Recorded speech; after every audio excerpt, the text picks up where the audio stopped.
오늘 아침 우리에게 주실 하나님의 말씀은 사도행전 1장 6절에서 9절에 있는 말씀입니다.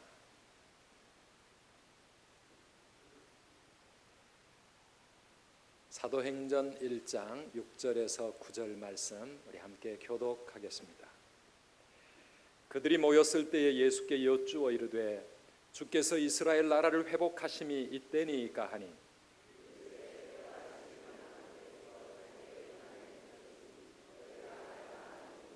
오직 성령이 너희에게 임하시면 너희가 권능을 받고 예루살렘과 온 유대와 사마리아와 땅끝까지 이르러 내 증인이 되리라 하시니라.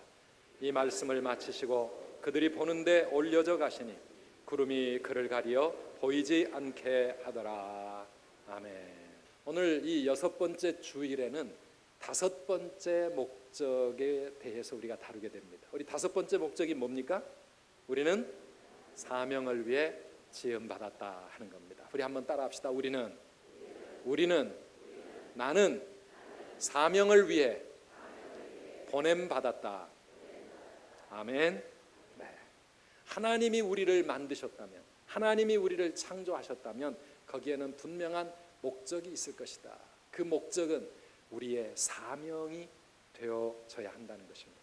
이 마이크를 만든 사람이 이 마이크를 어디에 쓰려고 만들었을까? 마이크는 그 만든 이의 목적에 따라서 사명이 생기는 겁니다. 그 일을 감당하면 좋은 마이크요, 그 일을 감당하면 귀하게 쓰임받을 수 있지만 만약에 그 목적과 다른 그러한 모습으로 이 존재하고 있다고 하면 쓸모가 없어질 것입니다. 여러분이 앉아있는 의자도 그 의자에 사명이 있습니다. 그 사명 감당할 때 그 의자는 거기에 있을 가치가 있습니다. 만약에 여러분이 앉았는데 의자가 우당탕 무너진다 생각해 보십시오. 어떻게 해야 될까요? 어떻게 해야 됩니까? 고쳐서 다시 그 사명 감당하도록 그렇게 만들어야 되겠죠. 그래도 만약에 못하면 어떡합니까? 버려야 됩니다. 땔감으로 쓰든가 그래야 될 겁니다. 우리의 인생이 하나님의 창조의 작품이라고 한다면 우리의 삶에도 뭔가 하나님이 나를 이 세상에 보내실 때에 나를 통해서 이루기 원하시는 하나님의 목적이 있었을 거라는 겁니다. 오늘 아침에는 우리가 하나님께 받은 그 목적이 우리의 인생의 사명이 되어야 된다는 것을 다시 한번 생각해 보시기를 바랍니다. 우리는 다 구원을 받은 사람들입니다. 아멘. 하나님의 구원을 받은 사람들이지만 구원받고 끝난 게 아닙니다. 구원만 받은 것이 아니라 사명도 받은 사람들입니다. 사명도 받은 사람들이에요. 우리는 하나님의 부르심을 받았습니다. 세상에 있지 않고 하나님의 전으로 나와서 하나님의 백성으로 살도록 부르심을 받았습니다. 그러나 그게 끝이 아니라 다시 우리는 보내심을 받은 사람들입니다. 사명을 주시고 우리를 세상에 보내시는 겁니다. 사명, 미션, 이 미션을 가지고 살아야 될 사람들, 저와 여러분, 우리 모두는 다 하나님의 사명자들이라고 하는 것입니다. 한번 따라합시다. 우리는 사명자로 보냄받았다. 네, 그렇습니다. 사명을 가지고 살아가는 사람, 사명을 위해서 살아가는 사람을 우리는 미셔너리라고 부릅니다. 미셔너리는 선교사들만 해당되는 게 아니라 누구든지 하나님이 맡기신 사명을 따라 그 사명을 위해 평생을 살아간다면 그 사람이 바로 미셔너리입니다. 사명 위에 사는 사람.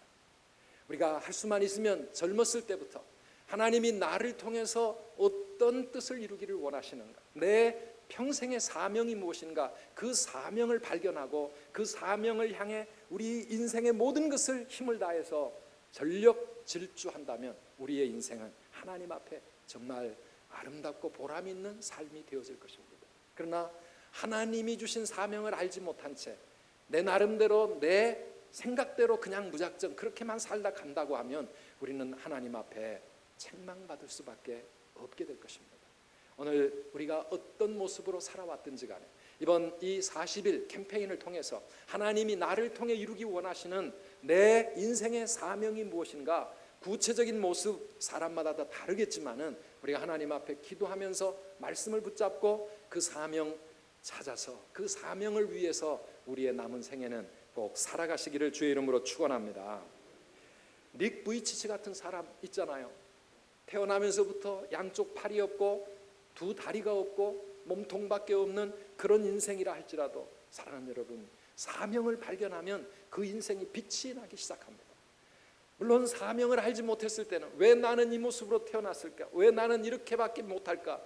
얼마나 좌절하고 절망하고 방황하고 죽고 싶어가지고 자살하고 그렇게 살았던 사람이지만, 그가 예수님 만나서 자기 인생의 사명을 깨닫고 나니까 하나님이 나를 이 모습, 이 인생을 살아가게 하신 데에도 뜻이 있구나, 하나님의 사명이 있다는 것을 알고 나니까 그 사명을 위해 그의 삶을 살아갈 때 얼마나 아름답습니까?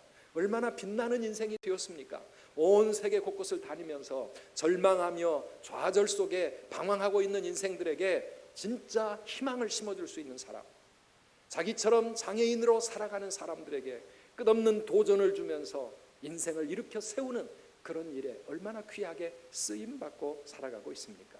사랑하는 여러분, 우리 각자 나를 통해 하나님이 이루기 원하시는 그 사명 발견하고 그렇게 하나님 앞에 정말 멋진 인생으로 쓰임받는 생애를 살아가시기를 주님의 이름으로 축원합니다.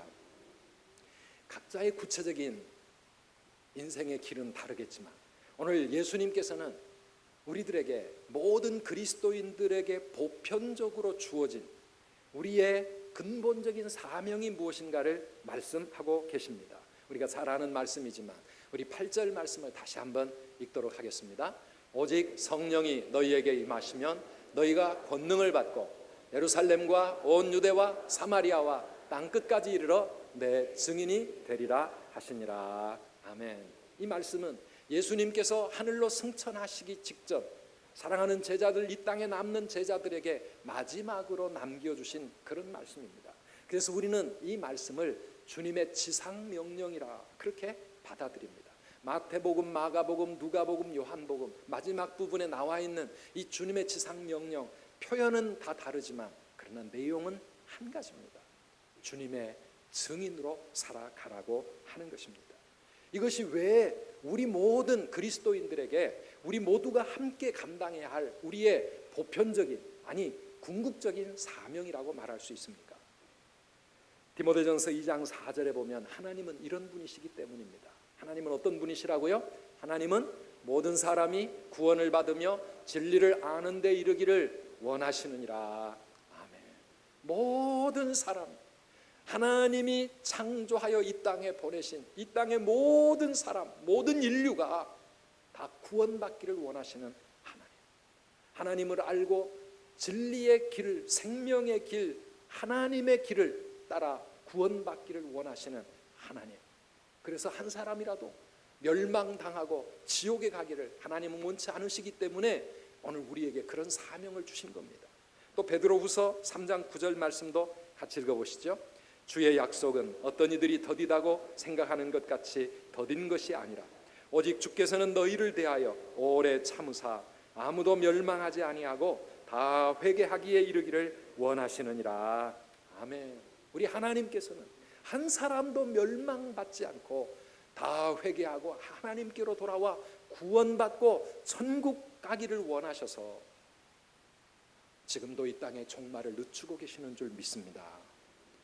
오늘 우리 개인적으로도 나에게 아직도 생명을 주시고 아직도 이 세상을 살게 힘을 주신 것은 나로 하여금 하나님을 기쁘시게 해드리고 하나님 앞에 구원받는 인생으로 살 뿐만 아니라 나아가서는 다른 사람들을 이 귀한 구원의 길로 전도하라고, 우리를 사용하시기 위해서 나를 이 땅에 살게 하시는 겁니다. 이 세상을 구원하시기 위해서 하나님은 독생자를 이 땅에 보내주셨습니다. 이 세상을 구원하시기 위해서 예수님은 자기 생명을 십자가 위에 못 박으시면서 구원의 길을, 모든 사람에게 구원의 길을 열어주셨습니다. 이 세상을 구원하시기 위해서 예수님은 이 땅에 교회들을 세우셨습니다. 세상을 구원하시기 위해서 우리 선두교회를 40년 전에 이 땅에 세우셨고 40주년을 맞는 동안 하나님께서 이런 은혜를 우리에게 베풀어 주셔서 많은 사람들을 이곳에 오게 하신 것, 오늘 저와 여러분을 이 자리에 있게 하신 것도 세상을 구원하시기 위함인 줄 믿습니다. 나만을 위해서가 아니라는 겁니다. 세상 모든 사람들을 구원하기 위해서 하나님은 이 땅에 교회를 세우셨다는 겁니다. 하나님은 천사들을 통해서 세상을 구원하려고 하시지 않습니다. 기적을 베풀어서 모든 사람들이 한꺼번에 하나님 앞에 두려움 떨면서 하나님 앞에 나오도록 그렇게 하시지도 않습니다. 무엇을 통해서, 누구를 통해서요? 바로 교회를 통해서, 저와 여러분 우리들을 통해서 하나님은 세상을 구원하시려고 하신다는 말입니다. 천사들이 하나님께 묻습니다. 세상의 교회들을 보십시오. 얼마나 엉망진창이고, 예수 믿는 사람들을 보십시오. 제대로 세상에 빛이 되어 살아가지 못하는데 저들이 이 일을 감당하지 못하면 하나님, 다른 대안이 있어야 되지 않습니까? 세상을 구원할 다른 대안이 필요하지 않습니까? 그때 하나님은 천사들에게 그렇게 말할 겁니다. 아니야, 세상을 구원할 다른 대안은 없어. 오직 교회, 오직 이 땅에 먼저 구원받은 내 백성, 하나님의 백성들, 그들만이 세상을 구원할 유일한 방법이라고 하나님은 지금도 그렇게 말씀하실 줄 믿습니다. 그래서 세상이 바라는 것, 세상이 의지할 수 있는 것은 교회라 이 말입니다.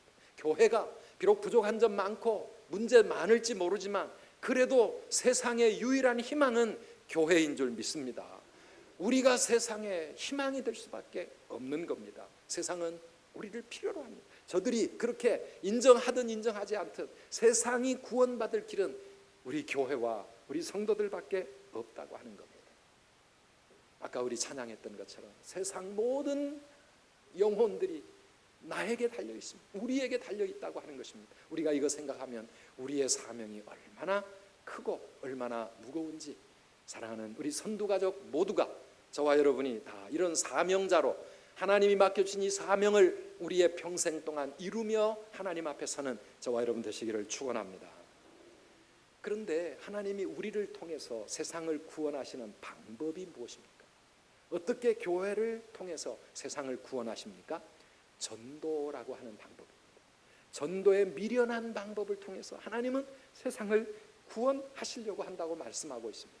그런데 우리는 전도라는 말만 들으면 그때부터 가슴이 답답하고 또 부담이 되고 두렵습니다. 왜냐하면 전도 그러면 우리에게 대단히 부정적인 이미지들이 많기 때문입니다. 지하철 그 복잡한 사람 많은 곳을 비집고 다니면서 예수 믿어야 천국 가고 안 믿으면 지옥 간다고 막 그렇게 외치면서 사람들의 눈살을 찌푸리게 하는 그런 전도, 아니면 이단들이 한 명 두 명 짝지어가지고 집집마다 문 두드려 가면서 예수 믿고 교회 다닌다고 해도 비집고 들어와가지고 앉아서 책자를 내밀면서 자기네 교회만이 구원이 있다고 그렇게 무례하게 전도하는 이런 생각들 때문에 나는 그런 거 체질에 맞지도 않고 나는 그런 거 싫어한다고 생각할 수 있습니다. 그런데요, 예수님이 말씀하신 이 전도라고 하는 이 방법은 다른 말로 표현하면 그게 뭡니까? 오늘 너희는 오직 성령이 너희에게 임하시면 권능을 받고 예루살렘과 온 유대와 사마리아와 땅끝까지 이르러 내 증인이 될 것이다. 전도라고 하는 게 뭡니까? 예수님의 증인으로 살아가는 것인 줄 믿습니다. 증인이 되라고 말합니다. 증인이 뭡니까? 증인은 위트니스입니다. 위트니스가 뭡니까? 내가 보고 내가 듣고 내가 체험하고 내가 알고 있는 그것을 다른 사람들 앞에서 담대하게 말해줄 수 있는 것, 이게 바로 증인입니다. 하나님이 내 삶에 이루신 하나님의 그 놀라운 사랑과 은혜, 내가 받은 그 은혜와 축복을 다른 사람들에게 나눌 수 있는, 다른 사람 앞에 내가 증거할 수 있는 그런 것이 바로 증인의 삶이라고 하는 것입니다. 누가복음 8장을 읽어보면 귀신 들려 미쳐버린 한 사람의 이야기가 나옵니다. 귀신이 들어가지고 얼마나 이 사람이 흉악해졌는지 아무도 그 사람을 어떻게 제어할 수가 없습니다. 그래서 그 사람의 손과 발을 쇠사슬로 묶어가지고 큰 나무에다가 매달아 놨습니다. 꼼짝을 못하게 무덤 속에서, 무덤 사이에서 그렇게 비참하게 버림받은 한 사람, 예수님이 그를 만나 그 사람 속에 있는 귀신을 내쫓아 버리십니다. 그 사람의 정신이 온전해졌습니다. 새 사람이 되었습니다. 그리고 나서 이 사람은 너무 감사해서 예수님께 나와서 내가 예수님을 따르겠습니다. 이제는 예수님, 당신이 내 생명의 은인입니다. 나는 주님의 제자가 되겠습니다. 그렇게 주님을 따르겠다고 할 때 예수님 뭐라고 대답하십니까? 누가복음 8장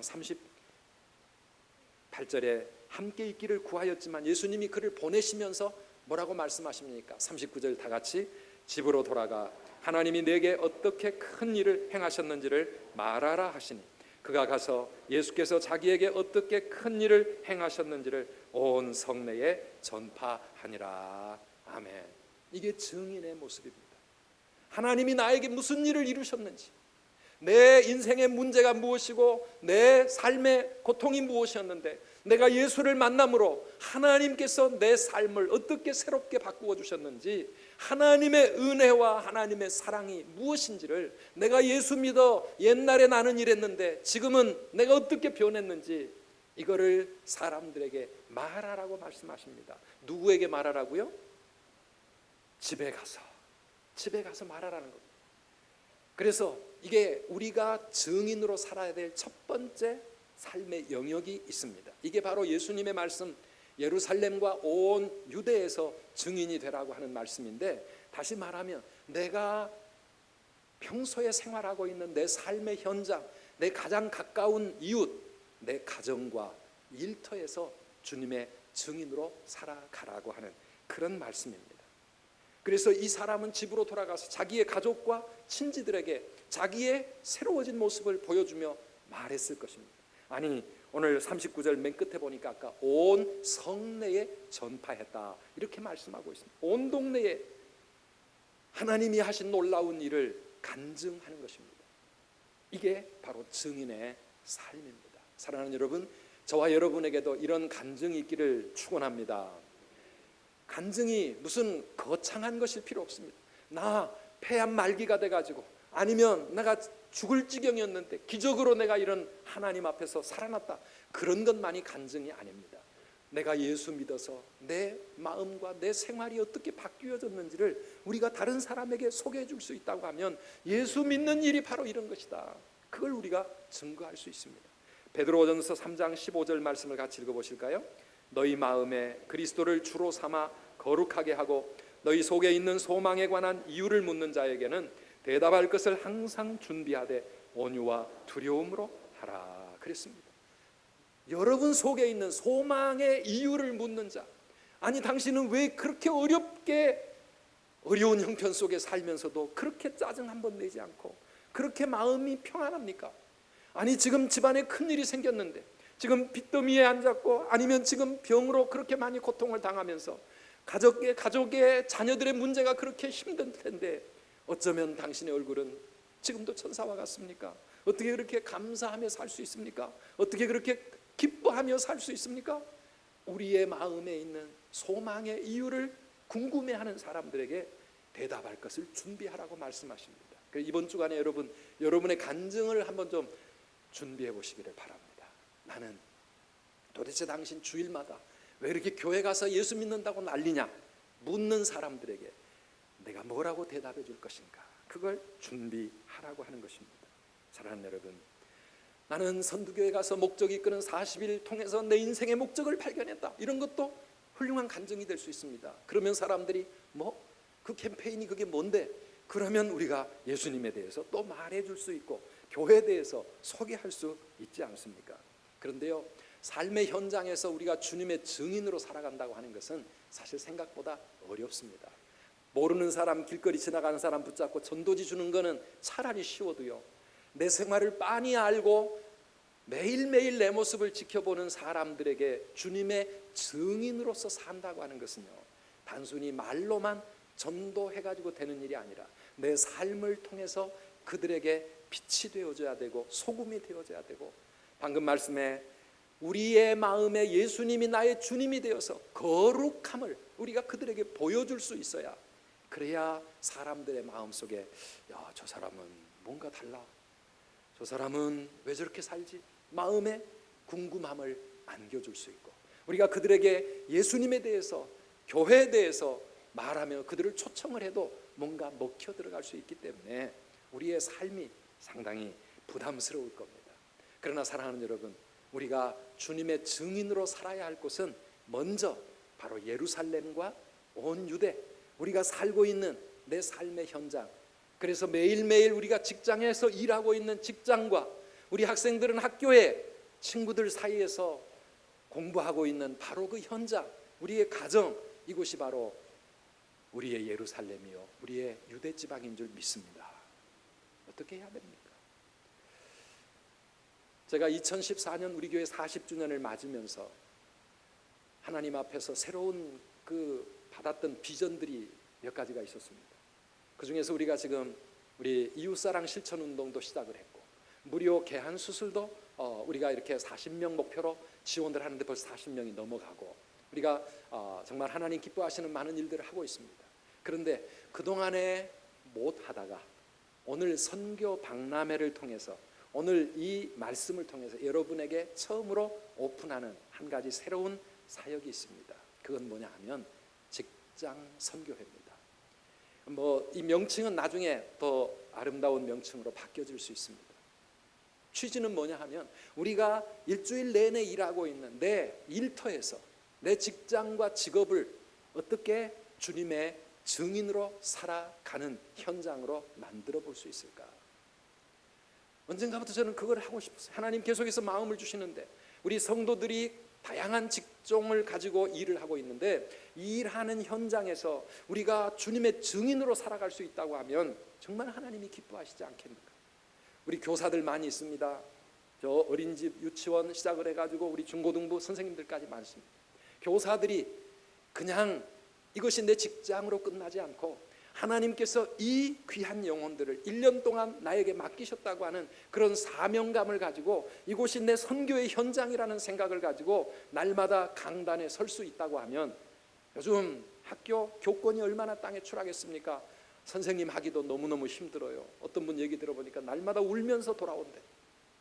그만큼 힘든 그곳이 이제는 내가 주님의 사랑으로 이 영혼들을 섬기고 이들에게 하나님의 이 귀한 생명의 복음을 통해서 이들의 인생에 선한 영향력을 끼칠 수 있는 선교의 대상으로 우리가 생각할 수 있다고 하면 우리의 직장 생활이요 의미가 달라지는 겁니다.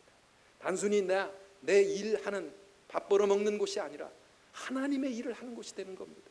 내가 하는 그 일에 온 마음을 다해서 그들을 사랑으로 섬기면서 주님의 증인으로 살아갈 수 있다고 하면 내 직장이 얼마나 가치 있는 직장이 되겠습니까? 일주일 내내 그 일을 하고 있는데, 인테리어를 하시는 분들은 인테리어 일을 맡을 때마다 최선을 다해서 제일 좋은 자료를 가지고 내가 할 수 있는 지극한 정성을 가지고 마음을 다하여 주님께 하듯이 그 일을 맞춰놓으면 주인이 기분이 좋아가지고, 야 정말 잘하시네요. 어쩌면 그렇게 정성을 다해서 그렇게 보이지 않는 것까지 섬세하게 그렇게 잘해주십니까? 너무너무 감사합니다. 이렇게 인사할 때, 이거는 제 두 번째 직업입니다. 제 첫 번째 직업이 뭔지 혹시 궁금하십니까? 하면서 내 평생의 직업은 예수님의 증인 되는 것입니다. 우리 선두교회 나 신앙생활하면서 예수님 만나서 내 삶이 얼마나 행복하고 얼마나 기쁜지 모릅니다 하면서 우리가 예수님에 대해서 그들에게 소개할 수 있다는 것이죠. 식당을 하든 세탁소를 하든 우리가 어떤 일을 하든지 간에 내 직업을 통해서 세상을 섬기고 직업을 통해서 하나님을 예배하는 예배의 현장, 선교의 현장으로 만들어가는 그런 비전과 꿈을 우리 모두가 가지고 그냥 혼자만 하려고 하면 이거 제대로 잘 할 수 없으니까, 그런 뜻을 가지신 분들이, 같은 직종을 가지신 분들이 좀 함께 공동체를 만들어서 한 달에 한 번씩이라도 한번 기도 모임도 하면서 그렇게 서로를 격려하면서 갈 수 있다고 하면 하나님이 우리를 보내신 그곳에서 우리가 얼마나 멋진 사명자로 살아갈 수 있겠는가. 우리 밖에 나가시면은 직장 선교위원회 있거든요. 여러분이 거기에 좀 뜻있는 분들 많이 지원해 주시기를 바랍니다. 예루살렘과 온 유대는 우리가 일하고 있는, 내가 살고 있는 삶의 현장입니다. 거기서 주님의 사명자로 살아가시기를 주의 이름으로 축원합니다. 두 번째, 예수님은 어디까지 가야 된다고 말씀하시느냐 하면 사마리아에서도 내 증인이 되라, 그렇게 말씀하고 있습니다. 여러분, 사마리아는 어떤 곳입니까? 우리의 이웃이지만은 내가 일부러 가지 않으면 만날 수 없는 사람들이 바로 사마리아에 사는 사람들입니다. 마태복음 25장을 읽어보면 양과 염소의 비유가 나와 있었습니다. 얼마 전에도 우리가 한번 묵상을 했던 것인데요, 마지막 심판하실 때 예수님께서 양과 염소로 모든 사람들을 구분한다 그랬습니다. 그 구분하시는 기준이 무엇이었습니까? 누가 양이고 누가 염소입니까? 이 땅에 있는 굶주린 사람들, 가난한 사람들, 배고픈 사람들, 목말라 하는 사람들, 헐벗은 사람들, 병든 사람들, 옥에 갇힌 사람들, 나그네 된 사람들, 이런 사람들에게 우리가 어떻게 했느냐에 따라서 우리는 양의 편에 설 수도 있고 염소의 편에 설 수도 있다고 말합니다. 우리 25장 45절 말씀을 같이 읽어보실까요? 이에 임금이 대답하여 이르시되 내가 진실로 너희에게 이르노니 이 지극히 작은 자 하나에게 하지 아니한 것이 곧 내게 하지 아니한 것이니라 하시리니. 이 지극히 작은 자, 그래서 사람들이 무시해버리고 사람들이 그냥 외면하면서 소외당하고 세상에 있는지 없는지도 모르고 있는 그런 사람들, 그 한 사람에게 우리가 하지 않은 것은 바로 주님께 하지 않은 것이기에 우리는 마지막 심판날 무서운 책망을 받을 염소의 자리로 갈 수밖에 없다고 말합니다. 우리 주위에 그런 사람들 많이 있습니다. 장애인들, 노숙자들, 병든 사람들, 알코올 중독자들, 병원에 오랫동안 병상에 있는 그런 사람들, 감옥의 형무소에 있는 그런 사람들, 우리 주위에 내가 일부러 찾아가지 않으면 만날 수 없는 사람들, 이 세상에서 어떻게 보면 정말 필요 없다고 생각할 만큼 사람들이 잊어버릴 수 있는 그런 사람, 이 사람들이 사마리아에 있는 사람들입니다. 우리 예수님께서는 우리가 그들에게도 주님의 증인으로 찾아가라고 말씀합니다. 예수님 이 땅에 오셔서 그런 사람들의 친구가 되어주지 않으셨습니까? 세상 사람들이 다 외면하고 무시하고 왕따시키고 그래서 세상에 떳떳하게 살아가지 못했던 그런 사람들을 예수님은 고쳐주시고 그 인생을 회복시켜 주시고 그들을 당당한 하나님의 자녀로 살아갈 수 있도록 길을 열어주지 않으셨습니까? 오늘 우리는 그 사람들을 위해서 많은 시간을 드릴 수는 없지만 그래도 감사한 것은 우리 선두교회가 이웃사랑 실천운동으로 그래도 한 달에 한 번 혹은 두 달에 한 번씩이라도 우리의 기도와 사랑을 모아가지고 그들을 찾아가 보고 있다는 것이 얼마나 감사한 일인지 모릅니다. 저는 우리 선두교회가 또 우리 구역 공동체를 통해서나 교회적으로나 아니 개인적으로 이런 일들에 더 많이 헌신해서 우리 주님께 사명자의 삶을 계속해서 살아가게 되기를 주의 이름으로 축원합니다. 마지막으로 예수님은 땅 끝까지 내 증인이 되리라 그렇게 말씀하십니다. 땅 끝까지 가서 주님의 증인이 된다는 것은 뭡니까? 이거는 해외 선교를 의미하지요. 마가복음 16장 15절에 예수님은 너희는 온 천하에 다니며 만민에게 복음을 전파하라 그랬습니다. 이 말을 처음 들은 예수님의 제자들은 갈릴리 그 촌 어부들이었습니다. 세상이 지구가 어떻게 생겼는지도 모르고 저 지중해 바다 건너편에 어떤 사람들이 사는지도 모르고 평생 자기 고향 땅에 태어나서 거기서 살다가 거기서 죽었던 그런 2000년 전의 촌 사람들에게 예수님은 너희는 온 천하에 다니면서 세상 모든 만민들에게 복음을 전파하라고 하는 세상을 품는 꿈과 사명을 그들에게 심어 주셨습니다. 오늘 우리들도 온 세상 모든 민족에게 다 갈 수는 없지만 이 일을 어떻게든지 감당해야 될 텐데요, 우리가 직접 갈 수 없다면 다른 누군가 갈 수 있는 사람들을 보내는 방법을 통해서 우리는 해외 선교에 열심을 내야 되지 않겠습니까? 우리 교회는 세 분의 우리 주후원 선교사님을 세 사람 파송을 했습니다. 14분의 협력 선교사를 돕고 있습니다. 우리 교회 규모로 비교하면 더 많은 일을 해야 합니다. 물론 우리는 26군데 미자립 교회도 도와야 되고 또 11군데 선교 단체 기관들도 우리가 협력 선교를 해야 되지만 그래도 우리 하나님이 해외 선교에 대한 그런 사명을 우리 교회에 주셨는데 우리가 더 많이 감당해야 할 겁니다. 우리가 가지 못하지만 가 계시는 선교사님들을 위해 기도하고 물질을 후원해 가면서 더 많은 선교사님들이 더 귀한 사역을 감당할 수 있도록 그렇게 힘쓰라고, 그것이 땅 끝에서 우리가 주님의 증인으로 살아가는 것이라고 우리 예수님께서는 그렇게 말씀하고 있습니다. 한번 따라합시다. 예루살렘과 온 유대와 사마리아와 땅 끝까지 이르러 내 증인이 되리라.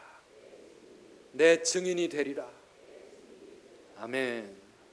우리 목적이 이끄는 40일 마지막 주일입니다. 다음 주는 이제 축제 주일인데요. 이 마지막을 전도로 마무리하고 있습니다. 하나님이 우리 모두를 향하신 우리 인생의 목적 가운데 이 전도가 얼마나 중요한지 모릅니다. 세상 모든 백성들이 구원을 받기까지 쉴 수 없으신 하나님 아버지의 그 애타는 마음, 아버지의 그 심정을 우리가 알지 못한다면 우리가 어떻게 인생의 목적을 깨닫고 그 목적 따라 산다고 말할 수 있겠습니까?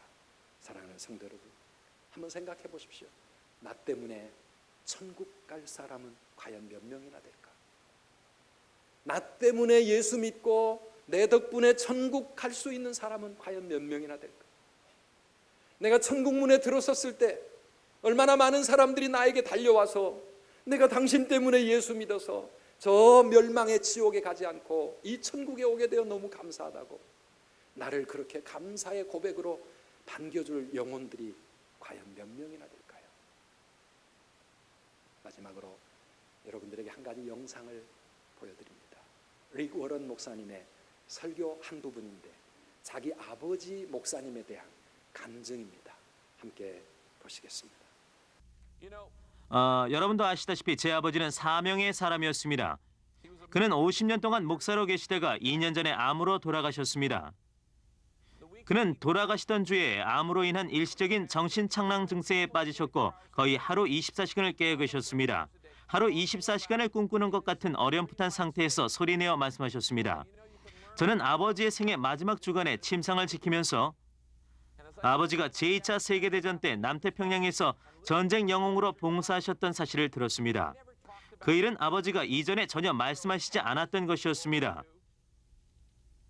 그는 평소 너무나 좋아하셨던 낚시에 대해 말씀하시지 않았습니다. 읽으셨던 책이나 극장에 가서 보셨던 영화에 대해 말씀하시지 않았습니다.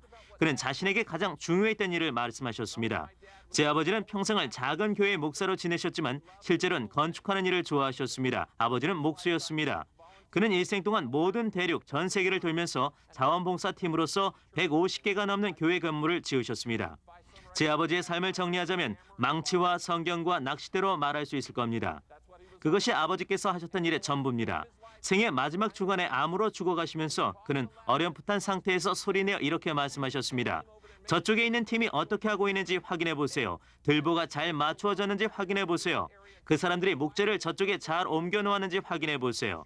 팀이 점심을 먹으러 돌아왔는지 확인하세요. 아버지는 세계 각국을 돌면서 자원봉사자로 교회 건물을 지으셨던 여러 차례 여행들에 대해서 큰 소리로 말씀하셨습니다. 돌아가시기 전 이틀 밤을 저는 아내 케이와 사촌 알리사와 함께 아버지의 곁을 지켰습니다. 갑자기 아버지는 아주 흥분한 상태가 되셨습니다. 그는 침상에서 일어나라고 하셨습니다. 아내 케이가 말했습니다. 아버님, 다시 누우세요. 일어서실 수 없어요. 그는 계속해서 일어나려고 하셨고 침상에서 빠져나오려고 하셨습니다. 아내가 말했습니다.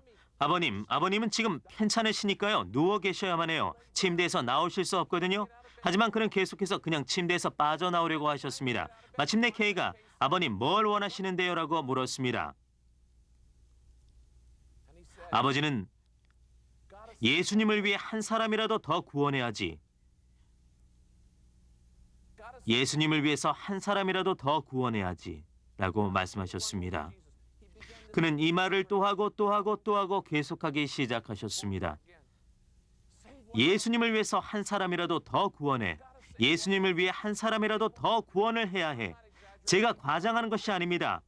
아버지는 그 말씀을 이후 몇 시간 동안 100번쯤 되풀이하셨을 겁니다. 예수님을 위해 한 사람이라도 더 구원해. 예수님을 위해 한 사람이라도 더 구원해야 해. 저는 아버지의 침상 옆에 앉아 아버지가 남기신 유산으로 인해 하나님께 감사하면서 고개를 조아리고 눈물을 흘리고 있었습니다. 그는 마치 위임장을 주시는 것처럼 팔을 뻗어서 제 머리에 손을 얹으셨습니다. 그리고 예수님을 위해 한 사람이라도 더 구원해라. 예수님을 위해 한 사람이라도 더 구원해라. 이렇게 말씀하셨습니다. 저는 그것을 제 남은 인생의 주제로 삼기로 했습니다. 저는 여러분들에게 이것을 여러분 생의 주제로 삼으라고 초청합니다. 어떤 사람을 지옥에서 건져내어 천국으로 옮김으로써 그의 영원한 운명을 결정하게 되는 일보다 더 중요한 일은 없습니다. 사람들을 그리스도께로 인도하고 예수님을 닮아 성숙해 가도록 그들을 훈련하고 그들이 사역을 구체화하도록 돕고 세상 가운데서 사명을 수행하도록 돕는 일보다 더 중요한 일은 없을 것입니다.